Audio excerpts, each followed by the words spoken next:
G'day YouTube, Max right here, and thought I would do a little bit something different today. Yesterday was the 10-year anniversary of Satoshi Nakamoto's disappearance. Satoshi, of course, being the inventor of Bitcoin. That's a pseudonym when no one actually knows who he is. And I thought, you know what, we do lots of technical analysis on this channel, lots of news, lots of stuff. Let's do a little dive in history. I've been involved in crypto since 2012. I've actually spoken to people who spoke to Satoshi on the message boards back in the day, and so I think I got a good history here to share with you. And I talk a little bit about macroeconomics and title in, and why would this guy invent this thing and then disappear? And I don't know if you know this, but he has about $1 trillion, something like that. It's in the world. It's in the order of there. Something like $1 trillion in Bitcoin, which has gone untouched. He hasn't claimed it, hasn't touched it. It's sitting there for him to claim if he ever chooses to do so. He or she or the group, whoever Satoshi is. I'll refer to him as he because it's just easier to do throughout this video. So this is going to be a fun little journey down history, down the history road. That's not a thing. Go ahead, hit that subscribe button, hit that like. Be part of this channel, and I want to think. I'm not going to look because it'll slow it down. But I think we're just about to hit 30,000 subscribers if we haven't hit it already. So go ahead and smash that subscribe button if you haven't. All right. And I think understanding the journey of Satoshi is an important thing to do to understand why Bitcoin is important, what is its role in the world, and to really get the big picture understanding of what Bitcoin is. So let's get back. We'll go through a few little things through history. I read just recently a quote that was by Henry Ford, and it was something about looking. Well, yeah. So Henry Ford's famous quote actually was, "If people understand how money was created, there'd be riots in the street by tomorrow morning." Right, a very famous quote, and there's a very good reason for it. Our monetary system is corrupt as all get out. There's nothing more offensive, more disgusting, and more poverty-inducing for the masses than our current monetary system. It's been around for hundreds and hundreds of years. It's beyond America. This monetary system existed, pre-America's time, and so there's a whole history there. And I may as well touch on that right now. But then there's another quote I want to mention here. This is Milton Friedman. Milton Friedman, famous free market economist, and during the 90s. During the 90s, internet had just come out, and Milton Friedman said what the world is missing is a digital currency. Right? He foretold, without any clue that Bitcoin was going to come or was possible, Milton Friedman foretold that Bitcoin would be here one day. So first of all, I guess it's important to understand the corruption. So let's start with there. Let's start with the concept of counterfeiting. If we're all using money and I go and print up some dollars, that's obviously illegal. It's called counterfeiting. People think it's illegal because it's not fair. That person got something for nothing. If you ask most people in the street why is counterfeiting illegal, says it's not fair. That person got something for nothing. They should have to work for their money. And it's not true. They didn't get something for nothing. It was stolen. Here's how it works. It's like, well, hang on a minute. Who was the victim? You printed up bits of paper and just spent it. Who was the victim of the counterfeit? And the answer is everybody else who holds dollars had a little bit of their purchasing power stolen when I counterfeited and printed up the dollars. Right? So think of it this way. You could go back, think of the famous Continentals during the War of Independence, or think of was it the Continental's War of Independence or Civil War? I forget. I got to brush up on my history. But when if I print up $10,000 in a sea of trillions of dollars of currency floating around the rest of the population, it might not be noticed. But if you think of it as a simple a two-person economy, there's just you and me in the economy, and there's $100 floating around in the economy, and I buy corn from you and you buy wheat from me, and we have about $50 each, and the money goes around and around and around. Okay, now what if I go and print up $100 million? Well, now you've got $50, I've got $100 million and $50. I'm like, well, I'll buy all your wheat for $10 million. You're like, yes, great. Okay, so now the price of wheat just jumped up to $10 million. You say, okay, I'll buy your corn for the $10 million, right? Like we used to do $50 each, but now you gave me $10 million. I'll give you $10 million for your wheat.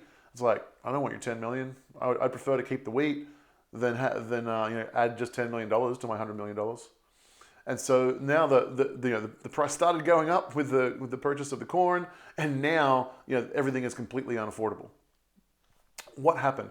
The $50 that he worked for and earned became worthless, absolutely worthless, because I counterfeited the money. I stole the purchasing power from him. Now, it's really obvious when the numbers are that big. When you're in a country and there might be whatever $1 trillion floating around, and I print up $1 million over here, you don't notice it. But what's happening is I am stealing the purchasing power from the people who didn't print up the money, who worked for the money and earned their money. Okay, when a money is, it goes by lots of different names. You can say that you have debased the currency because I've counterfeited it. Okay, you can say I've inflated the money supply, meaning I've made the money supply bigger by creating more money and creating those dollars. And so all of these different labels speak to another thing, which is the money getting bigger. Now, we have a word called sound money. And sound money is money that is either cannot be inflated or can be inflated at a somewhat predictable way or in a way that has some kind of counterbalance. Let's take the situation of gold. Gold is very hard to, the supply of gold gets bigger because we always go and mine it. But it's still considered sound money because the cost of mining and doing all the work to get the gold has a counterbalancing effect, right? You're not going to go and it's not easy to do. It requires work, and so therefore it has some kind of limiting factor. So gold would still be considered sound money. Bitcoin would be sound money, but I think you could add another label to it. It is the hardest money. It's harder than Bitcoin it's harder than gold because you can always go and find new gold. You can invent new technology to go to the bottom of the oceans. You can go and fly and get asteroids and mine gold off asteroids. There will always be an increasing supply of gold. You just have to, it's just harder, it just gets harder and harder to find as our technology gets better and better at finding it.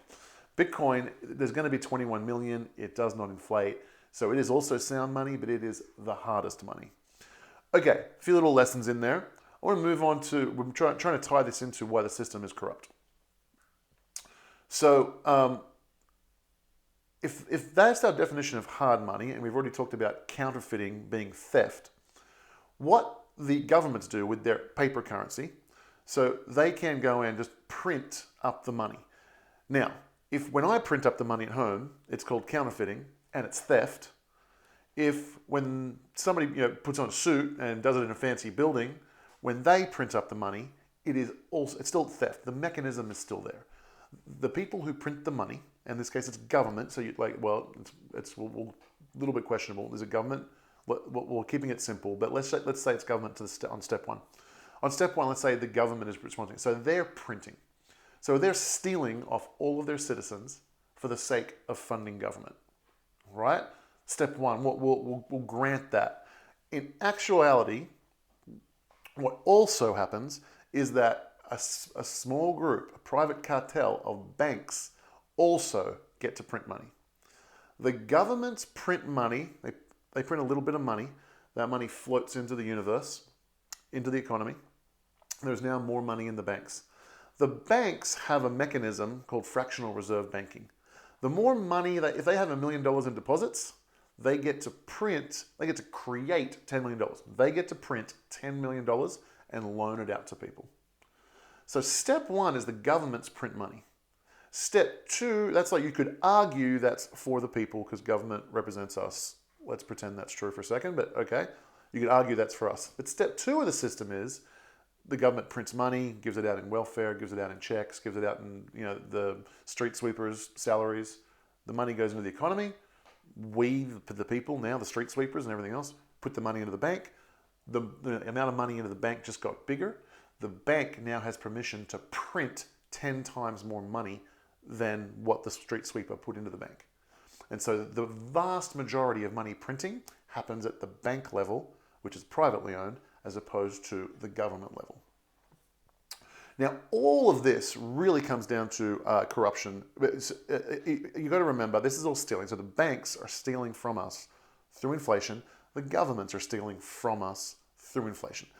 Depending on your political views, you might say, well, government stealing from us is, that's the same as taxes, isn't it? You're right. It's a great way to think of it. Inflation is taxes. Inflating the money supply is a tax. It's exactly the same tax. It's not exactly the same, sorry, but it's a tax just like the income tax is a tax. Okay? Now, it's an especially horrific tax because it hurts the poorest people the most. Inflation tax hurts the poorest people the most. It's a really, really insidious, horrible tax. The reason being, when you don't have much money and you spend the majority of your paycheck on surviving, rent, groceries, utility bills, energy, then the cost of those things is going up, and so your salary is effectively going down, and so you need to get raises just to stay level. Because the vast majority of your money is going into things that you consume, because you're just trying to get by and survive. If you're rich and you have, let's say, $100 million worth of assets, houses, stocks, Bitcoin, gold, well, the prices of all of those things are going up. That means your investments are going up. So if a large portion of your income goes towards investments, high inflation is great. You're getting richer in dollar terms. If a large portion of your income is going to consumables just to survive, food, rent, utilities, then you're effectively getting poorer. And so this massive wealth divide that we see in society is getting bigger and bigger and bigger. We see the middle class getting destroyed, is precisely because of a corrupt monetary system. Reasons number 1, 2, and 3. There's a lot of other reasons. There's disparity in education. There's disparity in a whole different things, right? Reasons number 1, 2, and 3 is the monetary system. That is what causes, and it's really, really, really easy to see on the charts. So 1971, Bitcoin, the US government came off of the gold standard. And so this really let loose their ability to inflate the money supply. And so what happened since then, if you look at charts, generally in a free market, wealth is pretty evenly distributed and trickle down. It works reasonably well. Everybody shares in the growing technology and everything getting better. But so prior to 1971, for 100 years of American history, you see two lines going up in the charts just together. They're like going together. It's like the quality of life and real wages and money supply, and everything kind of goes up. 1971 hits, we come off the gold standard, the money supply still increases, and people's quality of life flatlines. And it's just been going away and away and away ever since. And the divide between the money supply and quality of life has just been getting further and further and further apart ever since. Okay, with that in mind, that we now have sort of understanding just how corrupt the financial system is. Next step I want to talk about. That privilege, remember, if you and I counterfeit, we go to jail. Everyone knows it's not fair. If you're a political insider, if you're one of these ordained banks, if you are one of the people who get their hands on the money first because you're close to government, you're a bureaucrat, you're doing deals with government, you got government contracts, you live in the swamp in Washington, D.C., and you got all this brand new money getting printed and swirling around, you get value out of that money first. By the time it filters out through the economy and goes down to your average Joe in the street, now all of a sudden the value of the new money printed to them is almost worthless. It's been, the consequences happened. For example, in that first example, I printed the money and I sold the corn. The guy was ecstatic to sell me the corn for $10 million.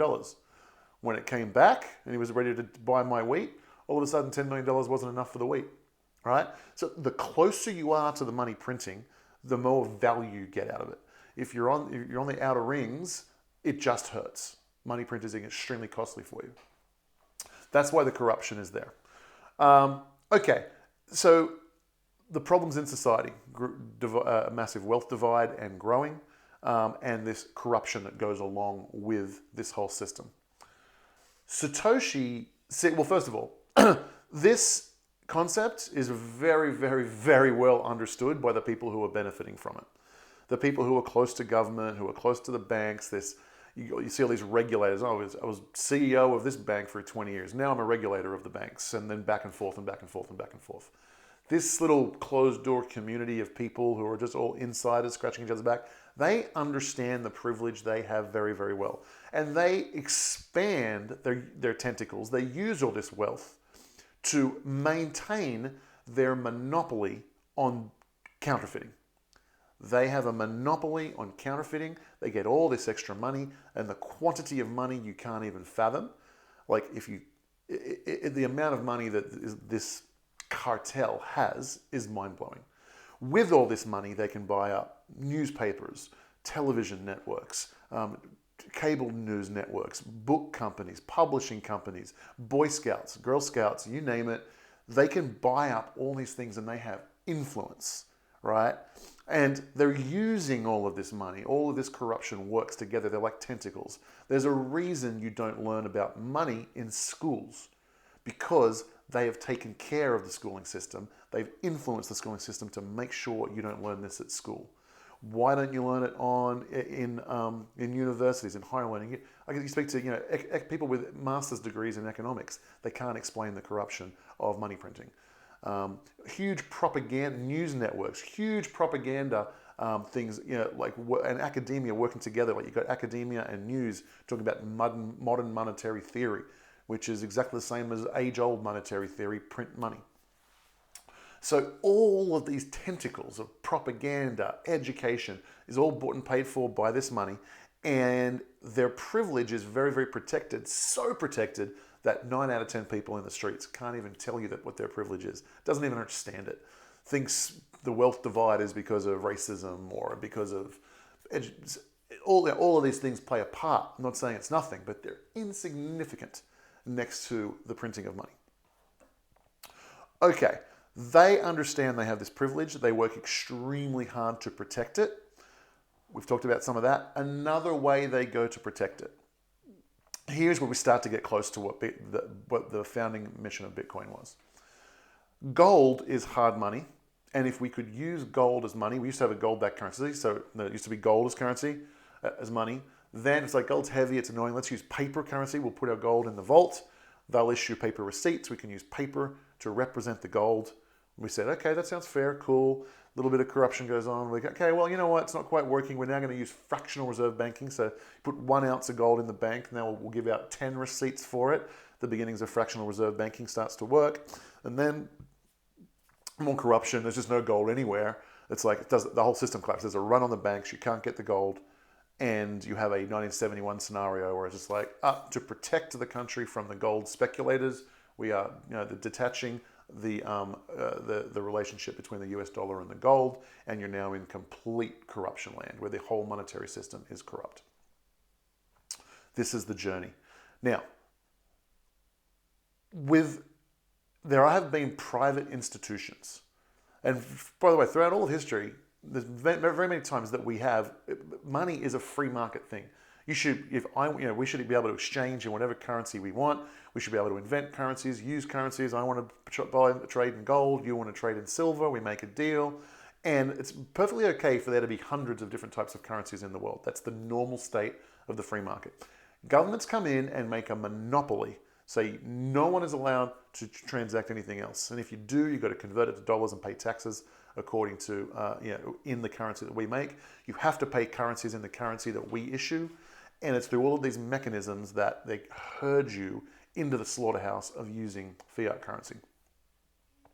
Okay. Now, the free market can solve this problem very easily with gold, and it's been done several times. We buy, like say, I could offer, you could pay with gold. So how do you pay with gold in the digital age? Well, we can all go and store our gold at a vault. It's all right. So I can go and put 10 ounces in there. You go and put 10 ounces in there. And, let's say, you want to buy a cup of coffee. And it's just like, we have an app for that company. I have an app account with that company. You have an app account with that company.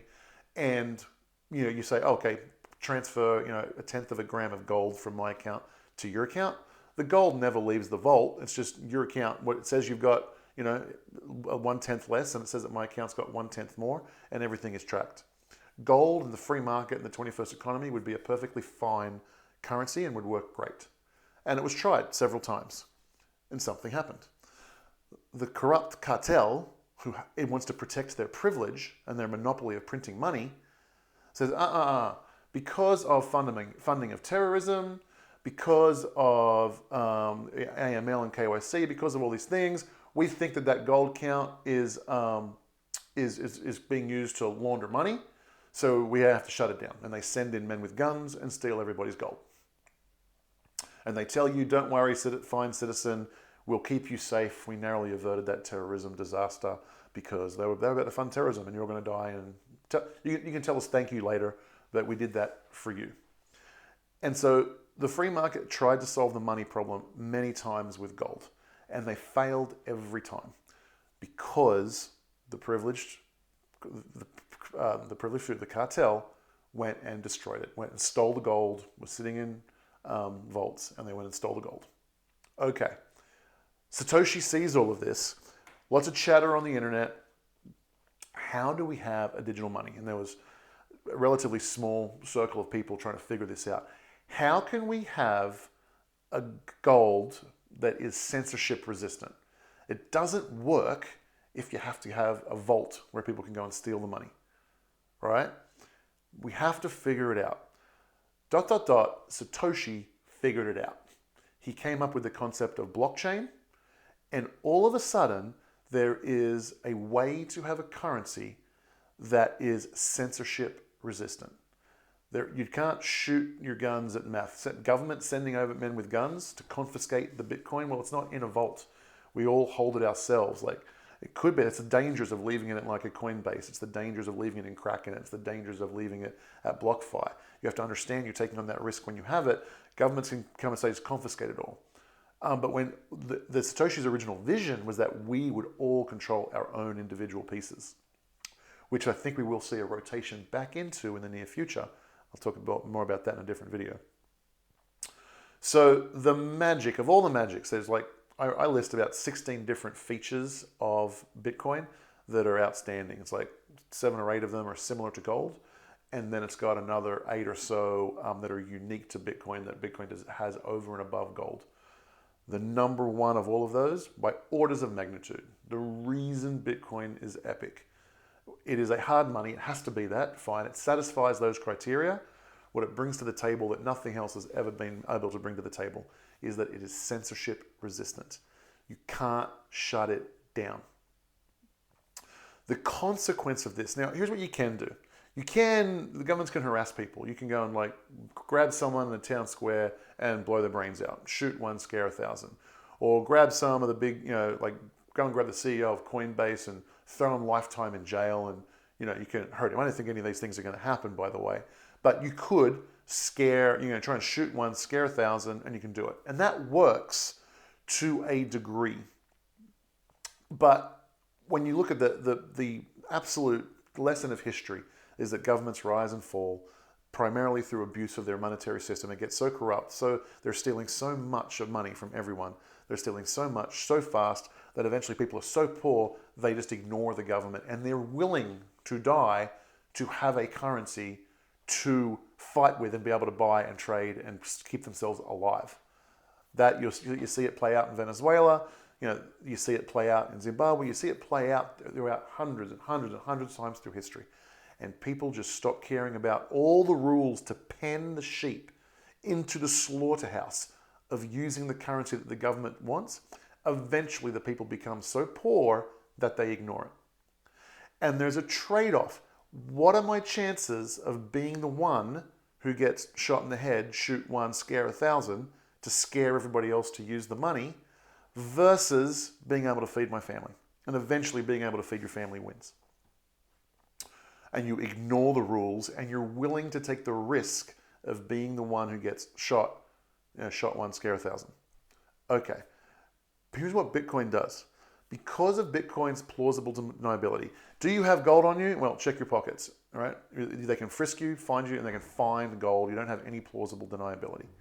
With regards to Bitcoin, you can hide it so easily. You can remember a phrase in your head.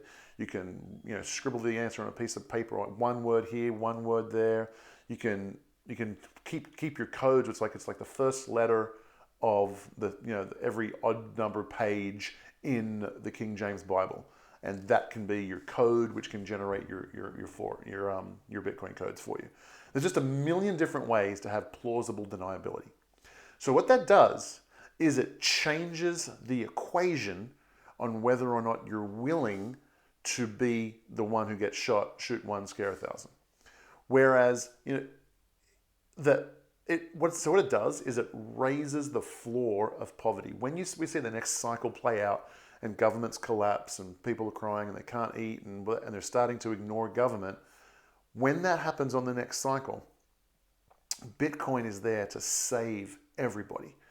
Because of the plausible deniability, they don't hide from gold as much they were willing to stay away from gold and stay hidden from gold and deal with the oppression of the government for longer, because there was a greater chance that they would be the one to get shot, shoot one, scare 1,000, right? Whereas because of plausible deniability of Bitcoin and the censorship resistance, it's never going to go. Now, all of a sudden, you are more courageous and you leave government sooner. The consequence of that is the poverty line, the base, the poorest of society, it lifts up because people don't stay penned in the line to the slaughterhouse of fiat currency for as long. They can escape sooner. They can escape earlier, and they're willing to take the risks to do so. That is the magic of Bitcoin. That is Satoshi's legacy, in my opinion.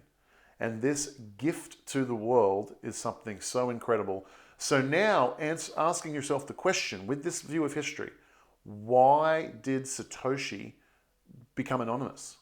Why is he not making himself visible and going and claiming $1 trillion and using it for charity or buying the yacht or buying the big house, whatever the hell he wants to do with his trillion? He's earned it. There's been no greater gift to humanity that I can think of, except maybe the internet, maybe electricity, a handful of things, but Bitcoin is up there with that. It is up there with that for its ability to lift people out of poverty. And so when you understand what he understood about the financial system, you understand why he was absolutely terrified of bringing to the world the antidote to the corrupt fiat system. And so he chose to just let it, he realized it made it more censorship resistant. Because if he was out in front, they can go and grab him, put him in jail, and that's a shoot one, scare 1,000. That's a good scalp for them to shoot one, scare 1,000, the inventor of Bitcoin, right? And his wisdom and sacrificing that wealth, that $1 trillion that he has in his name, he just walked away from it and preserved his anonymity. I'm sure maybe he bought, in his real name, in a public life, in a public face, he went and bought some Bitcoin. Who knows? But all of that stuff that he did, he just gave it to the world and walked away from it. Very, very powerful. I think he'll go down as history as one of the, he's a savior for all intents and purposes. I think history will view him as such for his contribution to the world. I do want to answer one more question, which people might not understand, is why does he have so much money? How does that work? And Bitcoin, we know there's only going to be 21 million coins. Bitcoin early on had a very, very steep supply. Bitcoin's flooded the market very, very steeply. And every 4 years, it just peters out, and eventually it runs over here and caps out at 21 million.